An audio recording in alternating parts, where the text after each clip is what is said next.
Ohm's law is clear. The intensity of the current that flows between 2 points of an electric circuit is proportional to the electric voltage between said points. But the resistance of a conductor varies with the temperature and the passage of the electric current heats it. At higher temperatures, the resistance increases, while at lower temperatures, it decreases. In this practical example, we will see the behavior by increasing the voltage every half volt. We will make the resistance manually with copper hairs from a commercial cable. With each 80 centimeter copper hair, we get a resistance of half an ohm at room temperature.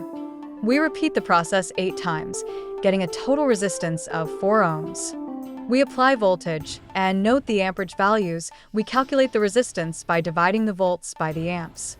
Also a graph of the power developed, which is calculated by multiplying the volts by the amps.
Now the same process, only with 2 ohms.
The temperature of the copper is so high that it melts.